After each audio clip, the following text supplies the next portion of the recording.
Hi friends, good morning all of you. चलिए आज start करने वाले हैं बेस्ट ऑफ लक दोस्तों। आपके लिए आज कुछ नया स्टार्ट होने वाला है। क्या होने वाला है कि आप देखेंगे आपके सामने ओपन हो रहा है कि क्वाड्रेटिक इक्वेशंस यानी कि चैप्टर 4। अभी जस्ट पिछले वीडियोस में पिछले लेक्चर में आप लेसन 3 पढ़ रहे थे, बट ये लेसन यानी चैप्टर 4 स्टार्ट होने वाला है। तो ये आपका इंट्रोडक्टरी पार्ट रहने वाला है और बहुत ही वेरी इंपॉर्टेंट क्वेश्चन भी रहने वाले हैं, क्योंकि जब तक हम फार्मूला के अकॉर्डिंग जान नहीं लेंगे हम सॉल्यूशन बिल्कुल भी उसका नहीं निकाल पाएंगे। कोई भी क्वेश्चन होता है, सॉल्यूशन उसका निकालने के लिए सबसे पहले हमें बेस मजबूत करना चाहिए। तो बेस होता है इंट्रोडक्टरी पार्ट। चलिए देख लेते हैं दोस्तों आपका इंट्रोडक्टरी पार्ट यानी इंट्रोडक्शन। सबसे पहले इंट्रोडक्शन देखेंगे। जैसा कि ये जानते हैं आप, क्वाड्रेटिक इक्वेशंस क्या होता है? द्विघातीय समीकरण। द्विघातीय इसकी हिंदी होती है समीकरण। कोई भी इक्वेशन जैसे निकालते हैं वो आपका समीकरण कहलाता है हिंदी में। ओके, द्विघातीय। अभी जस्ट पिछले लेक्चर में आप लेसन 2 वाले में जब जाएंगे पॉलिनोमियल्स पढ़े थे, आप उसमें पढ़ चुके हैं लीनियर पॉलिनोमियल। उसके बाद फिर पढ़े हैं जिसे फर्स्ट कहा जाता है। फिर आप क्वाड्रेटिक पढ़े, ए पेयर ऑफ लीनियर तो हो गया। फिर आपका आता है क्यूबिक, तो त्रिघातीय होता है। तो इसमें बात करेंगे हम क्वाड्रेटिक इक्वेशंस के बारे में। तो सबसे पहले हम हेडिंग आप डालेंगे क्या कि लीनियर इक्वेशन क्या होता है। पॉलिनोमियल और इक्वेशंस में बहुत फर्क होते हैं दोस्तों। जैसे अलग अलग बताया जा रहा है तो वो आपका पॉलिनोमियल होगा। जैसे x प्लस 1 अलग अलग दोनों हैं तो ये आपका पॉलिनोमियल्स बस एक इक्वेशन में बना दिया जाता है। जैसे ऐसे X square X plus 1 equal to 0, तो ये आपका एक पॉलिनोमियल इक्वेशन का रूप धारण कर लेता है। ओके, चलिए अब बात करेंगे लीनियर पॉलिनोमियल की। फर्स्ट आपका यही आएगा लीनियर पॉलिनोमियल। लीनियर पॉलिनोमियल में क्या होता है दोस्तों? इसकी डिग्री फर्स्ट होती है, डिग्री इसकी इक्वल टू 1 होती है। फॉर एनी एग्जाम्पल से हम इसको समझ लेते हैं। एग्जाम्पल्स क्या होता है? x हुआ, x प्लस 1 हुआ, 2x माइनस 1 हुआ, ये तो ये आपके कितनी क्या होंगी दोस्तों? ये लीनियर पॉलिनोमियल का मतलब x के वेरिएबल में सिर्फ तो सिर्फ 1 है, तो ये आपका लीनियर पॉलिनोमियल होता है। वेरिएबल जो है उसकी संख्या सिर्फ तो सिर्फ 1 है। इक्वेशंस में ये आता है तो ये पॉलिनोमियल। अभी ये जैसे फॉर्मूला बना लेते हैं तो इक्वेशन का रूप ले लेगा। और सेकंड हम क्या पढ़ेंगे? लीनियर हो गया। अब क्वाड्रेटिक पढ़ेंगे। क्वाड्रेटिक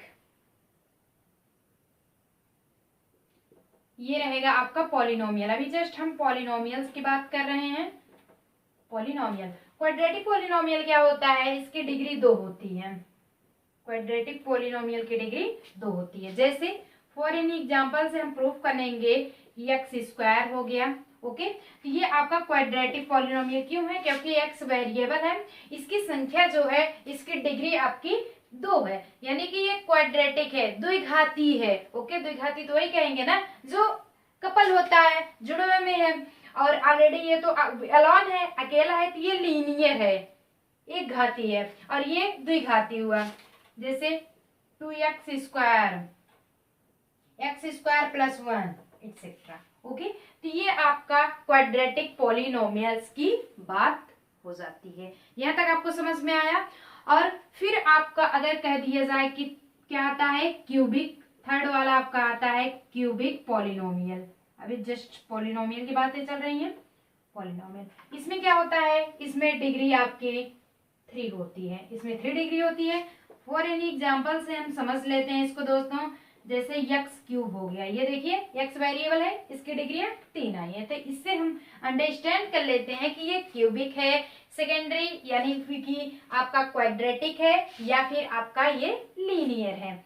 यहाँ पे जैसे कर सकते हैं एक्स स्क्वायर प्लस 1 या फिर x cube plus 2x square plus 2x plus 1, ये भी आपका बन जाता है। सबसे ज्यादा संख्या वेरिएबल्स की 3 होगी, तो जब घातीय निकालेंगे हम तो सबसे ज्यादा वाली संख्या को लेंगे, और जब उसमें निकालना हुआ तो स्टेप बाय स्टेप अगर आपको जो पूछा जाता है वही करेंगे। कि ये आपका अगर बताना हुआ कि ये कौन सा इक्वेशन है तो आप बताएंगे ये क्यूबिक है। क्यों? क्योंकि सबसे ज्यादा वेरिएबल वाले की हम सबसे ज्यादा जो वेरिएबल जो डिग्री होगी, जिस वेरिएबल पे ज्यादा डिग्रियां होंगी वही हम मान्य करते हैं। तो ये क्यूब वाली ज्यादा डिग्री, अगर यही हटा देते हैं तो ये इक्वेशन क्या बन जाता है? क्वाड्रेटिक बन जाता है। अगर ये भी हटा दिया जाता है, सिर्फ 2x बचता है, तो ये आपका लीनियर हुआ। ये लीनियर हुआ, इसे भी मिला देते हैं तो ये क्वाड्रेटिक हो गया, और पूरा मिला करके ये आपका क्यूबिक पॉलिनोमियल हो गया। चलिए, आई गेस इतना बड़ा लेक्चर तो नहीं है कि आपको समझ में नहीं आएगा। थोड़ा छोटा सा 10 मिनट का मनोरंजन थोड़ा सा पढ़ लेते हैं, बहुत ही इजी है। अब चलिए बात कर लेते हैं आपका क्वाड्रेटिक पॉलिनोमियल्स इक्वेशन क्या होता है। अगर आपसे पूछ लिया जाए कि इतना, पहले लिख लीजिए, चलिए इसके शॉर्ट ले लीजिए, हम रिमूव करना चाहेंगे। अब आपकी बात करते हैं हम, पढ़ लिए आप, क्वाड्रेटिक पॉलिनोमियल हो गया। अब बात करते हैं, अगर पूछ लिया जाए question, what is quadratic, what is quadratic polynomial equation.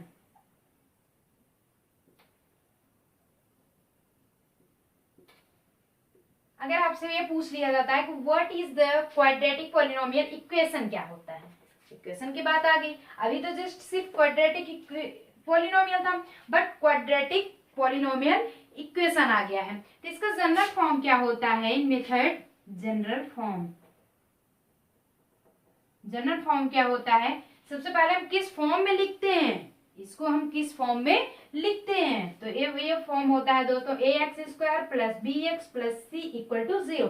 अब चाहे a1x² ये लगाइए, a1 करके लगाइए, या फिर a2 करके लगाइए, वही फॉर्मूला आगे भी आप लगाइए, तो उससे फर्क नहीं पड़ता है। मेन इंपॉर्टेंट तो यही होता है, ax² plus bx plus c equal to 0 के अगर फॉर्म में होता है तो अतः so is called to quadratic polynomial equation. अगर यही हटा लेते हैं तो ये आपका लीनियर हो जाता है, क्यूब लगा देते हैं तो आपका क्यूबिक हो जाता है। अंडरस्टैंड?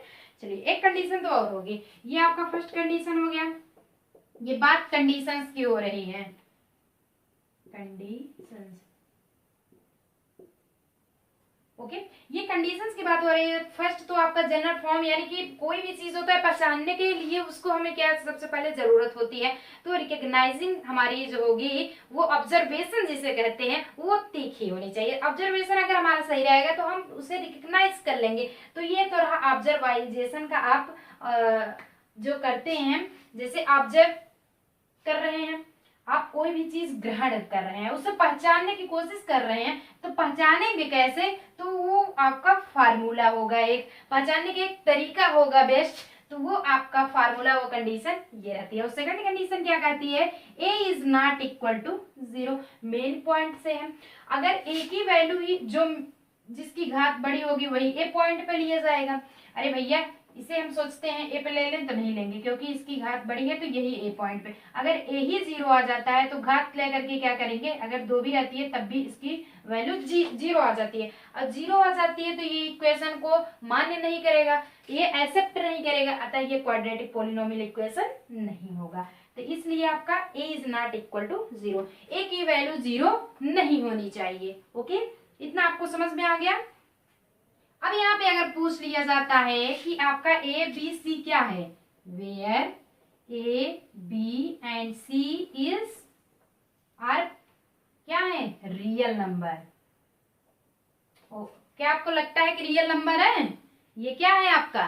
रियल नंबर ये है आपका, ये रियल नंबर।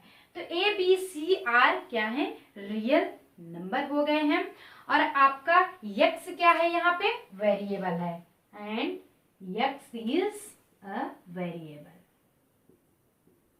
कोई भी पूछ लेता है कि यहाँ पे ये इक्वेशन तो बन गया है, बट ए बी सी क्या आपका है? रियल नंबर है, और x क्या है? एक वेरिएबल है। तो आई गेस आपको यहाँ तक समझ में आ गया होगा दोस्तों। ये लेक्चर बहुत अच्छा लग रहा होगा, स्क्रीनशॉट फटाफट ले लीजिए, फटाफट नोट डाउन कर लीजिए। जो भी ना आए कमेंट बॉक्स में जरूर कमेंट करके पूछिए, हम आपको रिप्लाई जरूर करेंगे। चलिए, यहाँ तक हो गया। 2-3 क्वेश्चन हम आपको बताते हैं, सॉरी आपको फार्मूलाज बताते हैं, वो नोट डाउन कर लेंगे आप।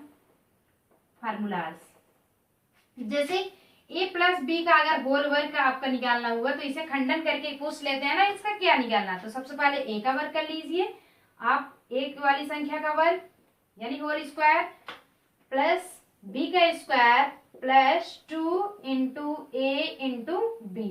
तो ऑलरेडी ये क्या आ जाता है, a square plus b square plus 2ab। ये फार्मूला के अकॉर्डिंग बन गया। अगर यहीं पे x प्लस वाई दे दिया जाता है तब क्या करेंगे, तो इस x को a मान लेते हैं, इस y को हम b मान लेते हैं। तो x square plus Y square plus 2 into X into Y, तो हो जाएगा X square plus Y square plus 2x Y. कोई भी यहाँ पे वेरिएबल्स आ सकते हैं और आप उसे इसी के अकॉर्डिंग लगा सकते हैं, अगर यही इसी के according formula a plus B का होल वर्ग रहे तो। यहाँ तक आपको आइडिया समझ में आ गया है। अगर यहीं पे आ जाता है a प्लस बी का क्यूब, तब क्या करेंगे, अभी तो ये होल स्क्वायर था, अब ये क्यूबिक फॉर्मूला में आ जाता है तो हम क्या करेंगे, अरे भैया कुछ नहीं करना, a cube plus B cube कर लेंगे प्लस 3, एक बार a स्क्वायर कर लेंगे, फिर b लिख लेंगे, फिर 3 क्या करेंगे, a b स्क्वायर हो गया। एक बार a का क्यूब फिर b का क्यूब, फिर उसके बाद 3 a को स्क्वायर यानी पहले कंडीशन को स्क्वायर, b लिख लेंगे, फिर सेकंड वाला क्या करेंगे 3ab स्क्वायर, लास्ट वाला स्टेप कर देंगे। तो आई गेस ये लेक्चर बहुत अच्छा लगा होगा, बहुत मजा आया होगा। अगर ना समझ में आया हो कमेंट बॉक्स में जरूर कमेंट करके रिप्लाई आपको जरूर मिलेगी। और हाँ, साथ साथ अगर वीडियो पसंद आए तो एक लाइक जरूर कीजिएगा दोस्तों। हमारे चैनल को सब्सक्राइब कीजिए, साथ ही नोटिफिकेशन आपको मिलती रहेगी जब तक आप बेल आइकन प्रेस नहीं करेंगे। थैंक यू दोस्तों, मिलते हैं, बने रहेंगे आप, अभी जाएंगे नहीं, बने रहेंगे। आपको इंट्रोडक्टरी पार्ट के साथ साथ कुछ नया मिलने वाला है। एक्सरसाइज 4.1 का सॉल्यूशन फर्स्ट एंड सेकंड का ऑल स्टेप मिलने वाला है। ओके दोस्तों, थैंक यू।